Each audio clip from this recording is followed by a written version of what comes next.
Ngayong araw ay pag-usapan natin ang isang kasong kasing tindi ng isang bangungot dahil halos hindi ito kapani-paniwala.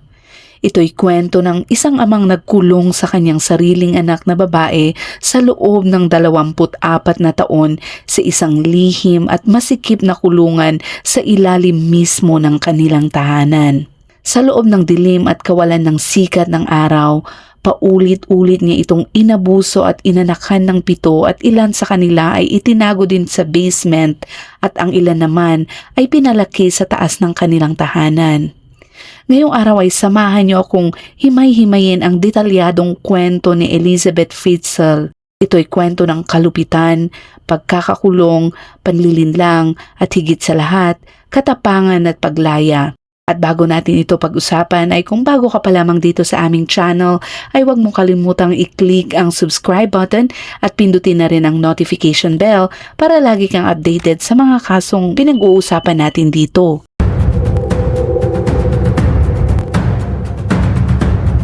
Krimen X-Files. Si Joseph Fritzl ay ipinanganak noong 9 ng Abril taong 1935 sa Amstetten, Lower Austria.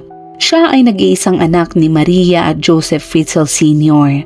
Ang kanyang ama ay isang malalang lasenggo na iniwan ni Maria at ni Joseph noong 4 na taong gulang pa lamang siya kaya pinalaki siya ng kanyang ina ng mag-isa. Kalaunan, namatay si Fritzl Sr. sa labanan noong ikalawang digmaang pandaigdig habang nakikipaglaban para sa sandatahang lakas ng Nazi Germany. Ang kanyang pangalan ay nakaukit sa isang memorial plaque sa Amstetten.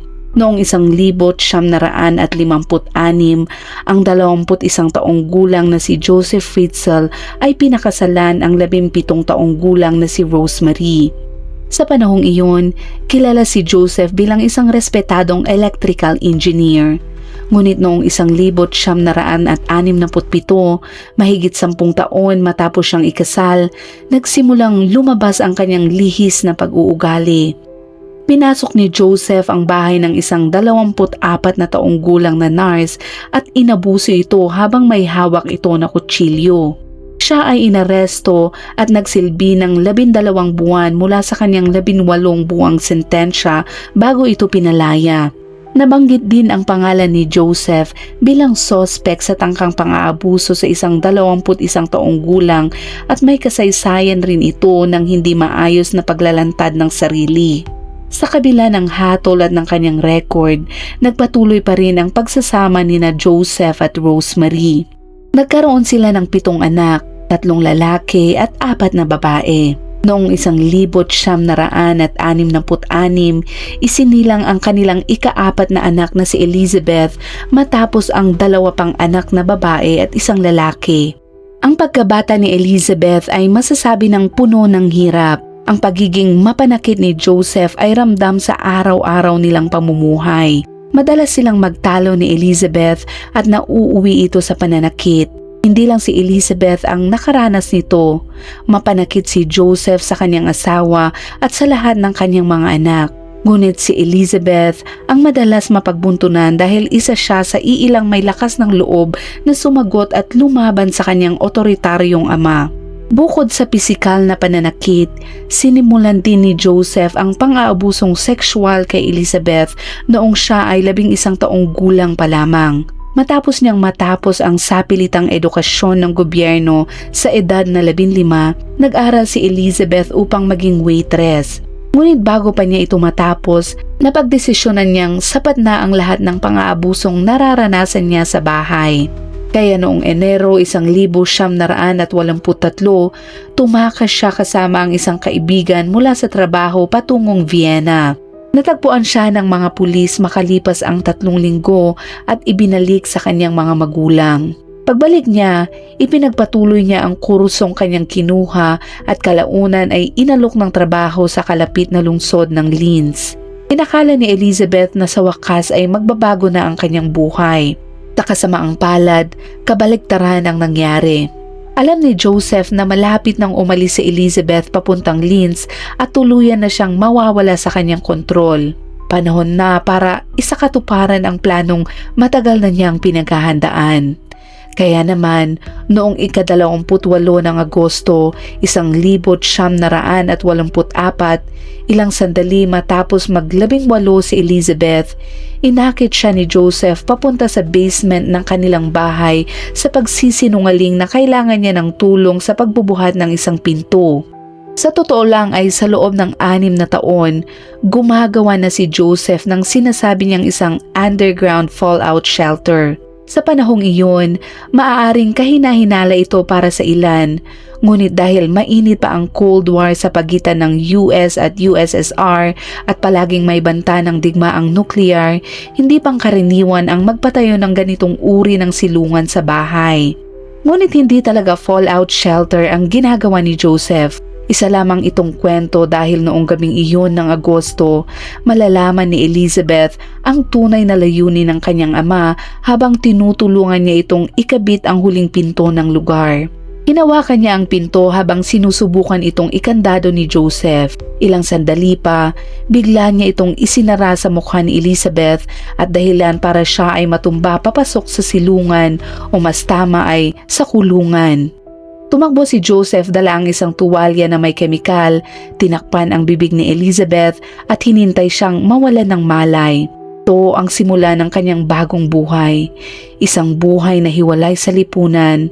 Halos buhay lamang dahil sa kanyang ama na siya ring may hawak sa kanya. Ang lugar na ito ay isang masikip ngunit maingat na planadong silid. Ito ay nakatago sa likod ng maliit na parisukat na pasukan na may komplikadong keypad lock na tanging si Joseph lamang ang kayang gumamit. At bago marating ang huling pintuan, kailangang daanan ang hindi isa, hindi dalawa, kundi 8 magkakasunod na nakakandadong pinto sa loob ng isang masalimuot na lagusan na siya mismo ang nagdisenyo at nagtayo. Matapos naman ang pagkawala ni Elizabeth, inireport ni na Joseph at Rosemary sa pulis ang kanilang anak bilang nawawala. Sinabi ni Joseph sa pulis na tumakas daw si Elizabeth para sumama sa isang kulto at pinaghihinalaan niya ito matapos mapansin ang umano'y pagtaas ng interes niya sa mga okultong bagay. Ngunit siya lang ang may ganitong paniniwala. Sina Rosemary at ang iba pang miyembro ng pamilya ay walang nakitang kahit anong palatandaan na may interes nga si Elizabeth sa mga kulto. Gayunpaman, kinumpirma ng pulis ang naunang ulat na minsan nang tumakas si Elizabeth kasama ang kanyang katrabaho, kaya inisip nilang posibleng ang tumakas lang ulit ito. Mas lalo pang pinagtibay ang teoryang ito ng isang liham na kunwari galing kay Elizabeth. Isang lihim na pinilit ni Joseph na ipasulat sa kanya. Sa sulat, ipinaliwanag ni Elizabeth na pagod na siyang tumira kasama ang kanyang pamilya at binalaan ng kanyang mga magulang na huwag na siyang hanapin pa. Kung hindi, tuluyan siyang aalis ng bansa. Ang liham na iyon ang huling dahilan kung bakit naniwala ang pulis na kusang umalis nga si Elizabeth, kaya dahil doon, isinara na nila ang kaso. Samantala, halos araw-araw namang binibisita ni Joseph si Elizabeth sa ilalim ng lupa upang magdala ng pagkain at iba pang gamit nito. Simula sa 2nd araw ng kanyang pagkabihag, halos araw-araw din siyang dinadalaw ni Joseph upang abusuhin at minsan pa nga ay ilang beses niya itong ginagawa sa isang araw. Kalaunan, inamin ni Joseph na sinasadya niyang hindi tumingin sa mukha ni Elizabeth tuwing ginagawa niya ito para raw maihiwalay ang sarili niya sa kanyang ginagawa. Pagkaraan ng 5 taon na mag-isang namumuhay si Elizabeth sa kulungan sa ilalim ng kanilang bahay at halos hindi man lang siya kinakausap ni Joseph, doon nagsimulang dumating ang mga sanggol. Sa una, labis na kinatakutan ni Elizabeth ang pagkakaroon ng sanggol sa loob ng basement. Ngunit kalaunan, sila rin ang naging tanging kasama niya at nagbigay sa kanya ng dahilan para mabuhay matapos ang maraming taon na naiisip na niyang tapusin ang kanyang sariling buhay. Sa loob ng 24 na taon ng kanyang pagkakakulong sa ibaba, nagsilang si Elizabeth ng 7 anak. Lahat ay mula sa kanyang sariling ama. Sa hindi malinaw na dahilan, pinilit ni Joseph na ang 3 sa mga batang ito ay mamuhay sa itaas ng bahay kasama niya, ng kanyang asawa at ng iba pang miyembro ng kanilang pamilya. Ginawa ito ni Joseph sa pamamagitan ng pag-iwan sa mga bata sa balkonahe ng bahay sa magkakaibang pagkakataon, kasabay ng mga liham na muli niyang pinilit ipasulat kay Elizabeth. Sa mga sulat, sinasabi na iniiwan niya ang mga bata sa kanyang mga magulang dahil hindi na raw niya kayang akuin ang responsibilidad. Sa 4 na batang nanatili sa basement kasama ni Elizabeth, ang isa ay ipinanganak na may problema sa paghinga at namatay din kalaunan ilang sandali matapos itong ipinanganak. Ang 3 natira na sina Kirsten, Stefan at Felix ay nanatili sa kulungan kasama ni Elizabeth. Hindi pinayagan si Elizabeth na makatanggap ng anumang tulong medikal at napilitan siyang ipanganak ang lahat ng 7 bata sa basement nang walang kahit anong profesional na tulong. Bilang paghahanda, binigyan lamang siya ni Joseph ng disinfectant, isang maruming gunting at isang lumang aklat tungkol sa panganganak mula pa noong dekada 60. Nang mamatay si Michael, ang batang may problema sa paghinga, sinunog ni Joseph ang kanyang katawan sa oven ng kanilang sariling bahay. Ilang beses ring dinalaw ng mga social worker ang kanilang tirahan dahil sa kakaibang paraan ng pagdating ng mga bata sa kanilang pintuan, ngunit sa bawat pagkakataon, napapaniwala ni Joseph ang lahat sa kanyang kwento. Gayunpaman, may ilang palatandaan na may mali. Nang maiwan ang 2 bata sa pintuan ng bahay ng mga Fritzl, si Rosemary Fritzl mismo ang nakakita sa sanggol. Ipinagbigay alam niya sa isang social worker na ilang sandali bago ang 12:00 ng hating gabi ay may narinig daw siyang iyak ng sanggol sa labas ng pinto. Pagbukas niya ng pinto, nakita daw niya ang bata na nakahiga sa loob ng isang baby carriage. Sa mismong sandaling iyon, tumunog ang telepono. Nang sagutin niya ito, may nagsalita na nagpakilalang si Elizabeth at humihingi ng paumanhin sa pag-iwan ng bata sa kanilang pintuan. Agad napansin ni Rosemary na ang tawag ay isang recording lamang at hindi totoong kausap, kaya agad niya itong ibinaba. Pero pagkatapos nun, agad ding tumunog muli ang telepono. Nang sagutin niya ito sa 2 pagkakataon, ang parehong mensahe ang muling pinatugtog. Bukod sa kahina-hinalang recording, sinabi rin ni Rosemary sa social worker na kakaiba ang tawag dahil kamakailan lang nilang pinalitan ang kanilang landline number at wala sanang nakakaalam nito sa panahong iyon. Sa paglipas ng panahon, may iba pa ring nakapansin ng mga palatandaan. Iniulat ng hipag ni Joseph na araw-araw tuwing 9:00 ng umaga, bumababa si Joseph sa basement. Ang paliwanag naman nito ay gumagawa ito ng mga blueprint at nagtatayo ng mga bagong makina na ibebenta daw sa mga kliyente. Ngunit mariin niyang ipinagbawal na may sino mang mang-istorbo sa kanya o bumaba sa basement habang siya daw ay nagtatrabaho. Nagpapaupa rin ang mga Fritzl ng isang kwarto sa kanilang bahay at ang kwartong ito ay eksaktong nasa ibabaw mismo ng basement. May isang umuupa na nag-ulat na madalas siyang makarinig ng mga ingay tuwing gabi at agad niyang sinasabi ito kay Joseph. Ngunit palagi siyang pinapakalma ni Joseph at sinasabing wala lang daw iyon at mga sirang tubo lang daw at normal na tunog ng bahay habang lumulugar.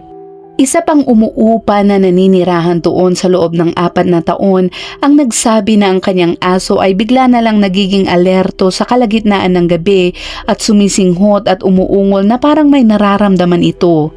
Nag-iikot siya sa bahay para hanapin kung ano ang ikinababahala ng aso, ngunit hindi niya kailanman natagpuan ang pinto ng cellar o anumang kahina-hinala.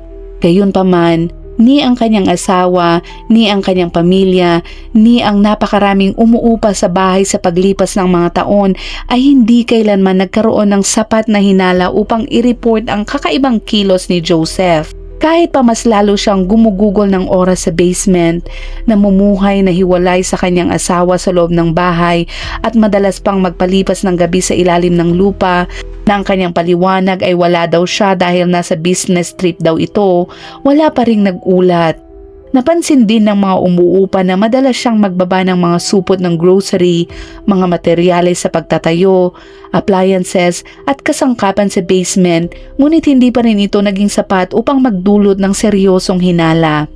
Sa kabila naman ng masalimuot na kalagayan ng pagsilang ng kanyang mga anak, minahal at inalagaan ni Elizabeth ang 3 anak na kasama niya sa basement sa abot ng kanyang makakaya. Ipinahayag ng mga investigador at reporter ang kanilang paghanga kung paano niya napalaki ang mga bata sa kabila ng kanilang sitwasyon. Hiniling ni Elizabeth kay Joseph na dalhan siya ng mga libro ng regular upang maturuan niya ang mga bata na magbasa at magsulat. Siniguro rin niyang matututunan nila ang tungkol sa mundo sa labas at sa kultura nito sa pamamagitan ng telebisyon at radyo na pinayagan ni Joseph na manatili sa basement. Noong 1974, matapos manganak si Elizabeth ng kanyang ika-4 na anak, pinayagan ni Joseph na palawakin ang masikip na kulungan na may sukat na 380 square feet at gawing 570 square feet o mahigit 50% ang laki ng naidagdag. Matapos palawakin ang nakatagong kulungan, nagkaroon ito ng makitid na 16 na talampakang pasilyo, isang tambakan, 3 maliliit na bukas na silid na konektado ng makikipot na daanan, 2 tulugan na may tig-2 kama, palikuran at isang simpleng lutuan.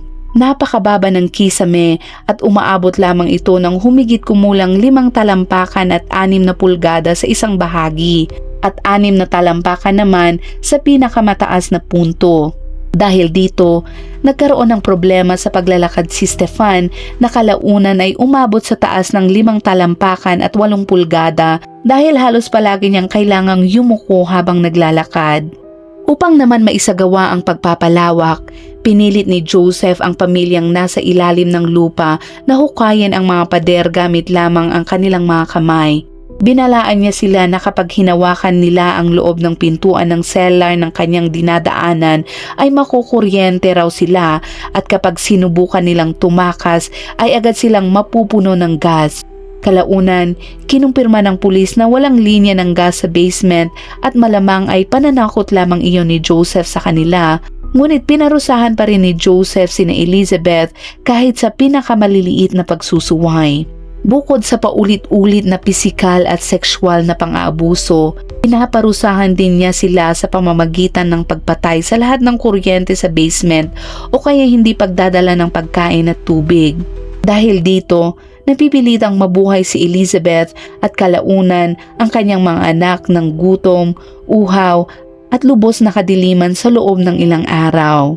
Noong 19 ng Abril taong 2008, ang malaimpyernong kulungan ay magiging tahanan na lamang ni Elizabeth at ng kanyang 3 anak sa loob ng 1 linggo pa. Sa araw na iyon, ang 19 na taong gulang na si Kirsten, isa sa 3 anak kasama pa ni Elizabeth noon, ay nawalan ng malay. Sa kauna-unahang pagkakataon, sinunod ni Joseph ang pakiusap ni Elizabeth na kailangan ng bata ng tulong medikal. Sa wakas ay pinayagan niya si Elizabeth na lumabas upang tulungan siyang buhatin si Kirsten papunta sa sasakyan.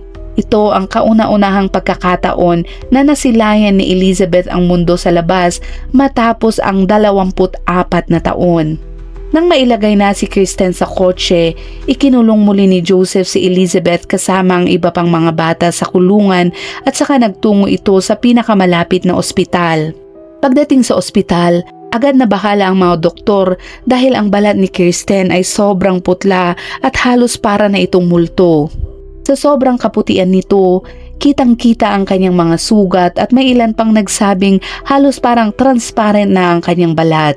Dahil dito, naguluhan ang mga doktor at tinanong si Joseph kung ano ang buong pangalan ng dalaga upang hanapin ang kanyang medical history pati na rin ang kanyang pamilya.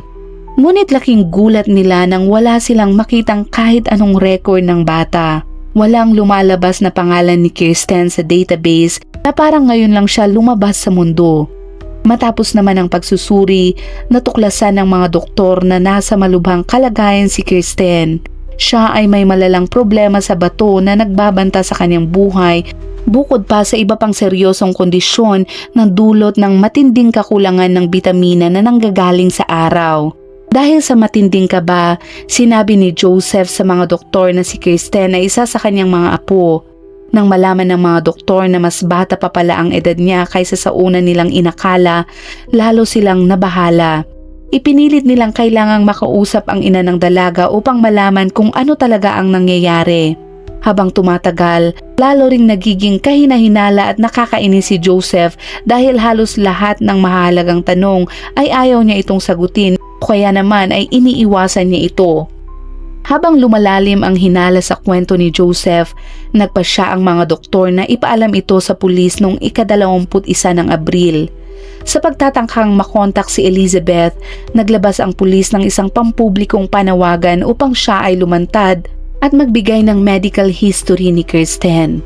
Muli naman nilang binuksan ang kaso ng pagkawala ni Elizabeth mula sa mga nagdaang taon. Nanindigan naman si Joseph sa kanyang kwento na tumakas si Elizabeth upang sumama sa isang kulto at naglabas pa siya ng isa pang liham na muli niyang pinilit ipasulat kay Elizabeth noong Enero ng taong iyon na may tatak mula sa bayan ng Kemeton. Kumonsulta ang pulis sa isang eksperto tungkol sa mga kulto at agad itong naging kahina-hinala sa parehong liham. Ito ay halatang dinikta at kakaiba ang pagkakasulat at pati na rin sa sinasabing kulto na sa palagay niya ay hindi naman talaga umiiral. Samantala, patuloy na nakikiusap si Elizabeth kay Joseph na payagan itong pumunta sa ospital upang tingnan si Kirsten. Makalipas naman ang isang linggo noong ika-26 ng Abril, sa wakas ay pinayagan ni Joseph si Elizabeth na sumama sa kanya sa ospital, ngunit may mahigpit na babala na dapat niyang sundin ang imbentong kwento, kung hindi ay may kapalit itong parusa. Pinayagan din niya na dalhin muna sa itaas ng bahay ang 2 pang natitirang bata habang sila ay papunta sa ospital. Pagdating nila roon, agad na inaresto ng pulis sina Joseph at Elizabeth at pinaghiwalay para sa investigasyon. Sa simula, tahimik at takot na takot si Elizabeth. Mahina siyang magsalita at iniiwasan ang pakikipagtitigan. Ang unang hinala ng mga doktor at otoridad ay isa siyang mapanakit na ina at ang kanyang kapabayaan ang sanhi ng kalagayan ni Kirsten. Ngunit mabilis ding nagbago ang hinalang iyon nang mapansin nilang si Elizabeth mismo ay may parehong maputlang balat at halos puting buhok katulad ng itsura ni Kirsten. Nanatili namang ayaw magsalita ni Elizabeth hanggang sa pagbigyan ng pulis ang kanyang nag-iisang kahilingan na hindi niya kailanman makikita ang kanyang ama. Nang pumayag ang pulis, doon na niya isinalaysay ang lahat. Sa mga sumunod na oras, ikinwento niya ang 24 na taon ng kanyang pagkabihag, ang lihim na kulungan sa ilalim ng lupa, ang tuloy-tuloy na pisikal at sexual na pang-aabuso na nagsimula pa bago siya ikulong, at ang pagkakaroon ng maraming anak at ang katotohanang ang ilan ay kinuha sa kanya at pati ang mga hindi halos maisip na detalye tulad ng pamimilit sa kanya na manood ng mga porns at pagkatapos ay ipagawa sa kanya ang mga eksena kasama ang ama niya sa harap mismo ng kanilang mga anak upang siya ay ipahiya at mag-iwan ng matinding sugat sa isipan ng mga bata. Pinilit ng pulis si Joseph na ibigay ang code ng kanyang electrical lock at agad nilang sinimulan ang masusing pagsisiyasat sa bahay at sa basement. Sa mismong gabing iyon na dinala si Elizabeth sa ospital, si Joseph na 73 taong gulang noong panahong iyon ay inaresto at isinailalim sa kustodiya. Pagkalipas ng 3 araw noong ika-29 ng Abril, kinumpirma ng DNA evidence na nagsasabi ng totoo si Elizabeth at ang 6 na natitirang anak niya ay pawang mga anak din ni Joseph. Plano rin ng mga pulis na kapanahimin ang lahat ng dating umupa sa ekstrang kwarto ng bahay na umabot sa mahigit 100 katao. Sa gitna ng investigasyon, natagpuan ng pulis ang maraming liham na ipinipilit ni Joseph na ipasulat kay Elizabeth. Sa isa sa mga ito, tila ipinapahiwatig na balak niyang palayain si Elizabeth mula sa basement sa susunod na taon. Nakasaad sa liham na gusto na raw niyang umuwi, ngunit hindi pa raw iyon posible sa ngayon. Naniniwala ang pulis at kinumpirma rin ni Joseph na ang plano niya ay palayain si Elizabeth at ipalabas sa lahat na siya raw mismo ang nagligtas sa kanya mula sa kultong sinamahan nito. Pakiramdam niya ay tumatanda na daw siya at hindi na kayang alagaan ang kanyang ikalawang pamilya sa ilalim ng lupa, kaya gumagawa siya ng plano para sa paglipat sa kanila. Nang tuluyan ng isailalim sa masusing pagtatanong si Joseph, inamin naman nito ang lahat. Iginiit niya na namuhay lamang daw siya ng ikalawang buhay sa basement kasama ang kanyang anak at kahit pinilit niya itong manatili roon, ang mga detalye raw ng kanilang relasyon ay may pahintulot mula kay Elizabeth. Ayon pa sa kanya, pinalabas lang daw siya ng media bilang isang halimaw pero sa totoo raw ay masaya silang magkakasama ng kanyang ikalawang pamilya at maayos daw ang relasyon nila kay Elizabeth at ng kanilang mga anak. Sa kabila ng mga maling pahayag na ito, inamin din niya na may bahagi sa kanyang sarili na alam niya na mali ang lahat ng kanyang ginagawa, ngunit nasanay na raw siya sa buhay sa ilalim ng lupa kaya hindi na ito nakakaramdam ng konsensya. Sinabi rin niya na ang dahilan kung bakit niya ikinulong si Elizabeth sa basement ay dahil noong mga taon ng kanyang pagdadalaga, hindi na raw ito sumusunod sa kahit anong patakaran nila sa bahay. Para sa kanya, kailangan daw niyang protektahan ang anak mula sa mundo sa labas kahit sa pamamagitan ng puwersa kung kinakailangan. Ngunit kahit ipinapakita niya ang sarili bilang tagapangalaga, may mga pahayag din siyang taliwas dito. Inamin niya na ang dekadang kawalan ng sikat ng araw, pati ng serbisyong medikal at dental ay nagdulot ng matinding pinsala sa kalusugan ng kanyang anak. Ayon sa kanya, araw at gabi raw ay nagdurusa si Elizabeth sa hindi matiis na sakit at halos hindi na makatulog. Nang dumating si Elizabeth sa ospital noong araw na iyon, halos lahat ng kanyang ngipin ay tuluyang nabubulok na at masakit na masakit. Inamin din ni Joseph na ang dahilan kung bakit niya pinilit si Elizabeth na magdala ng napakaraming anak ay dahil sa kanyang matinding pagkahumaling sa kontrol. Gusto niyang angkinin si Elizabeth na parang isang ari-arian at sinigurado niyang magagawa niya ito sa lahat ng posibleng paraan. Kung sakaling makatakas daw si Elizabeth mula sa kanyang nakakatakot na kulungan, umaasa siya sa dami ng anak na maiiwan sa kanya at matatakot ang sinumang maaaring makarelasyon nito sa hinaharap. Sa ganitong paraan, inaasahan niyang mapipilit si Elizabeth na bumalik sa kanya dahil sa kawalan ng pag-asa. Noong siya ay nakakulong pa dahil sa unang hatol sa pang-aabuso, inamin ni Joseph na plano talaga niyang ikulong ang kanyang anak upang mailabas at mapigil ang masamang bahagi ng kanyang pagkatao. Matapos ang kanyang pag-aresto, iniulat ng mga analis na sinabi niya na ipinanganak daw siyang gumawa ng pang-aabuso at matagal na daw niyang pinipigilan ang sarili. Dagdag pa niya ay mas masahol pa raw ang kaya niyang gawin kaysa sa pagkulong sa kanyang anak. Ayon sa mga analis, malamang na ang lihis ng pag-uugali ni Joseph ay hinubog ng kanyang pagpapalaki sa isang mapanakit na ina at sa isang amang nag-iwan sa kanila. Bagaman dati ay mataas ang pagtingin niya sa kanyang ina, kalaunan ay inamin din niya ang katotohanan na kinamumuhian siya nito at sinasaktan, binubugbog hanggang sa nakahandusay siya sa sarili niyang dugo at ikinukumpara pa siya kay Satanas.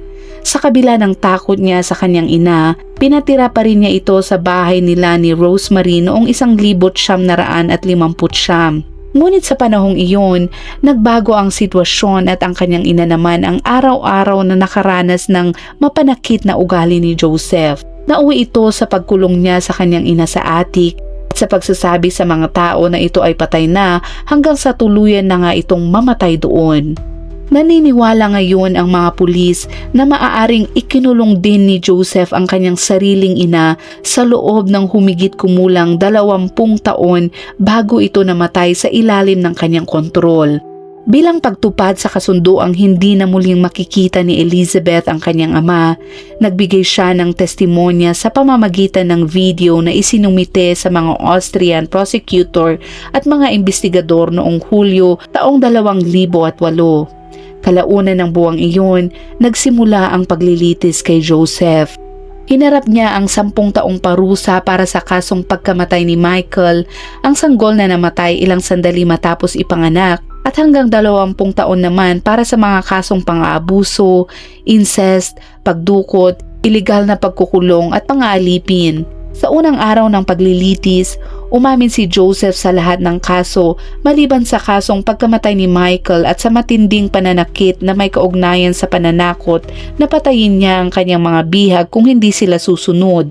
Hinimok ng kanyang abogado ang hurado na huwag magpadala sa emosyon at iginiit na ang kanyang kliyente ay hindi isang halimaw.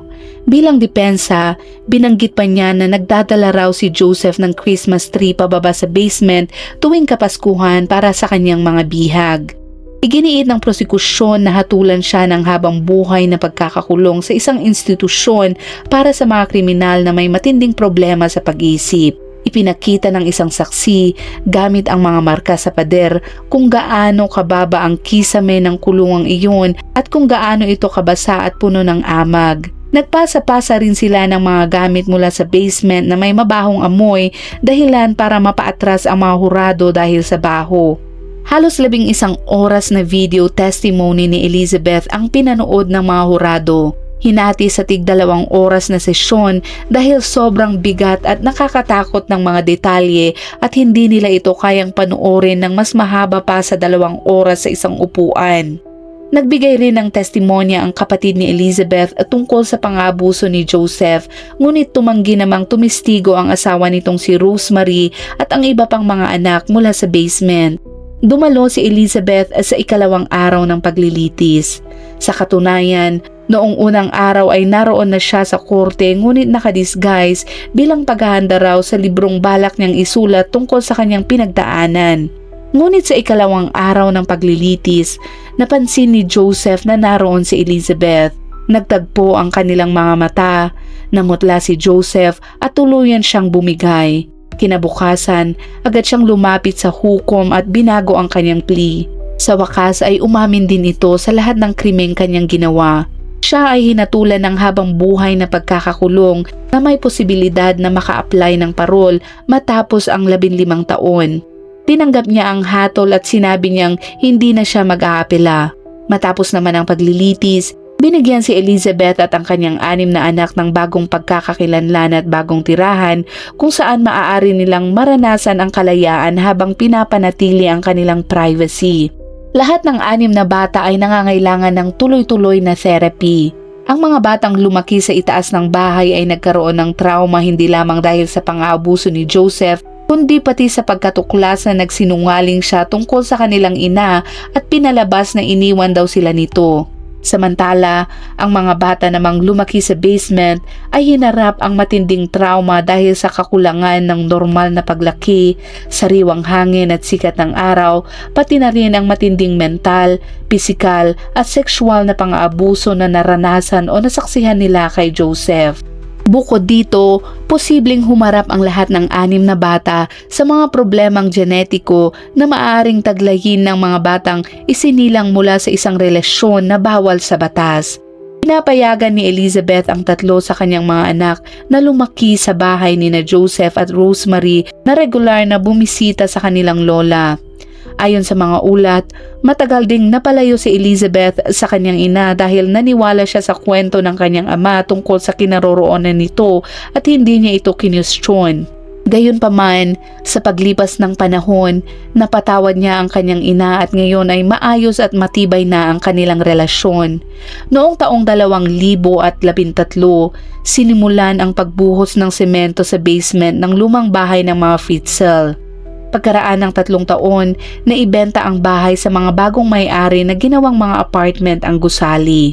Si Joseph Fritzl ay inilipat sa isang espesyal na unit ng kulungan para sa mga kriminal na may sakit sa pag-iisip sa Kremstein Prison sa Austria, kung saan niya pinagsilbihan ang kanyang sintensya.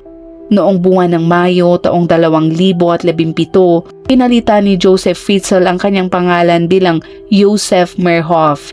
May mga hindi kumpirmadong ulat na nagsasabing ginawa niya ito dahil sa mga away sa loob ng kulungan at sa isa sa mga insidenteng iyon ay may ilang ngipin daw siyang natanggal. Isang British journalist naman na si Mark Perry ang nakausap ni Fritzl sa loob ng kanyang selda at inuulat na wala raw itong ipinapakitang pagsisisi sa kanyang mga ginawa.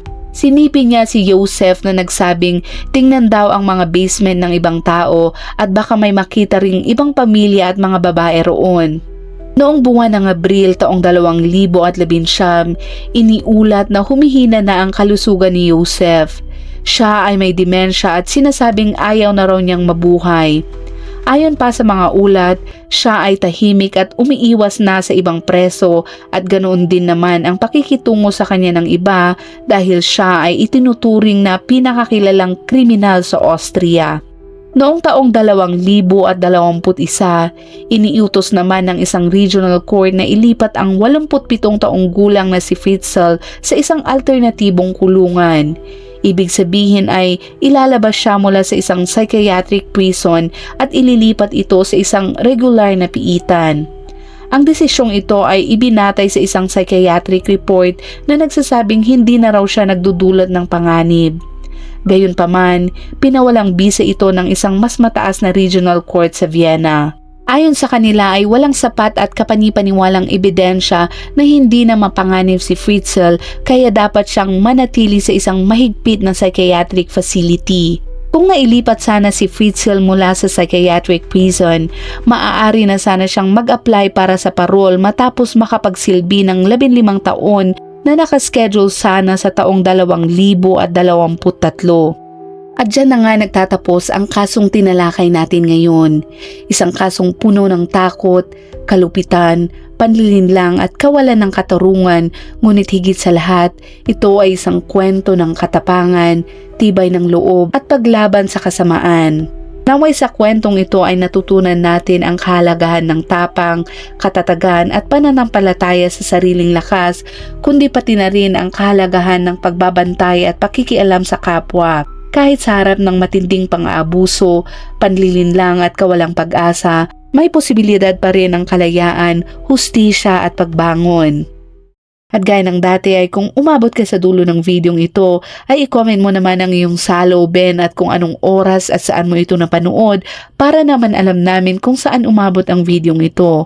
Hanggang sa muli at palaging mag-iingat.